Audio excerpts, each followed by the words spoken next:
بسم الله الحمد لله والصلاة والسلام على رسول الله اللهم صل على محمد وعلى آل محمد كما صليت على إبراهيم وعلى آل إبراهيم اللهم بارك على محمد وعلى آل محمد كما باركت على إبراهيم وعلى آل إبراهيم في العالمين إنك حميد مجيد. I actually arrived a little early for Jum'ah, so I thought that I will maybe take advantage of the time and make another video about the Shia.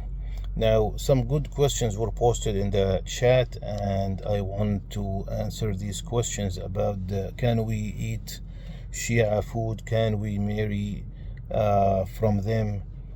And that, of course, these questions are good questions, not only about the Shia, but about all the other sects, which makes it, of course, more important for us to know about these sects and how close are they to the correct aqeedah, to the correct Islam. If we call ourselves Ahlul Sunnah wal Jama'ah, we follow the Quran and the Hadith, and the scholars who did not make any alteration in the Quran and the Hadith, then how close are the other sects from that belief is the main thing.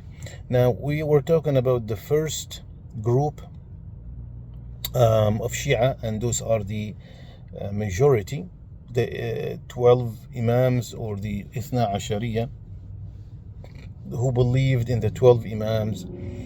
They gave them God-like attributes. Unfortunately, of course, that is a terrible thing. And another thing about those people is that they do not believe that our Quran, which is preserved by Allah, as Allah says in Surah Al-Hijr, أعوذ بالله من الشيطان الرجيم إنا نحن نزلنا الذكر وإنا له لحافظون. They don't believe that this Quran is the same Quran. They believe it was altered by some of the companions, astaghfirullah.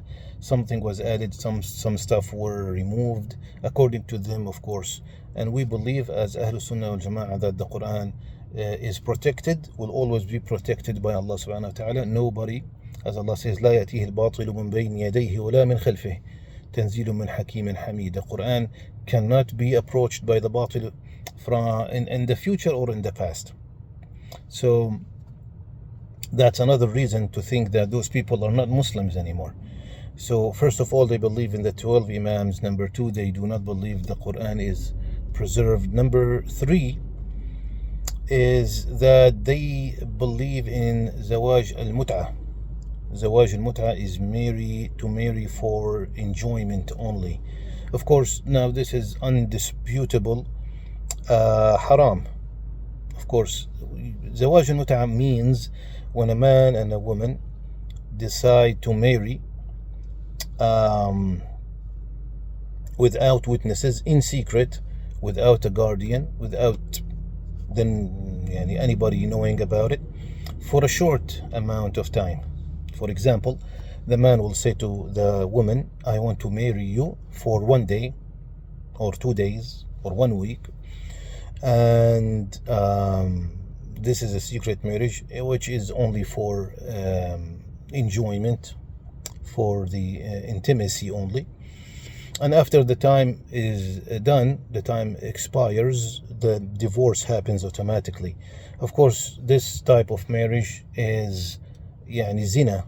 It's not really marriage, even if the woman agrees to it, because you need a guardian, you need witnesses. Marriage cannot be done in secret, and marriage cannot have a time limit. When you marry somebody, you hope that inshallah ta'ala this marriage will continue, and you will never be really thinking of having a time limit of that marriage. So this is called Zawaj Al-Mut'a, which is of course not a part of the Ahlul Sunnah wal Jama'ah. The other thing about those people's belief, they have something called at-tuqya or at-taqiyya, which means they are allowed to act like hypocrites, to hide their identity if they have to.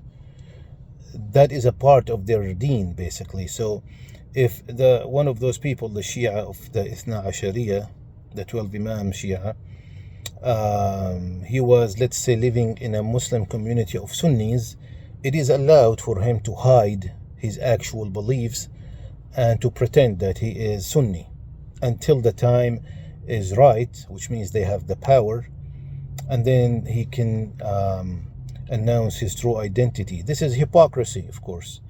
And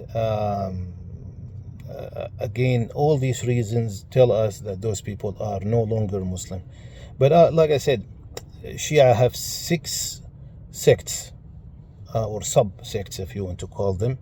This is the first one, the Ithna Ashariya. Inshallah, in the next video we'll talk about the second one, and we'll discuss the Ismailis and the Boris and all these different sects, which ones are close to us, and possibly we can eat their food and marry from them, inshallah. Subhanakallahumma bihamdika nastaghfiruka wa natubu ilayk. Walhamdulillahi rabbil alameen.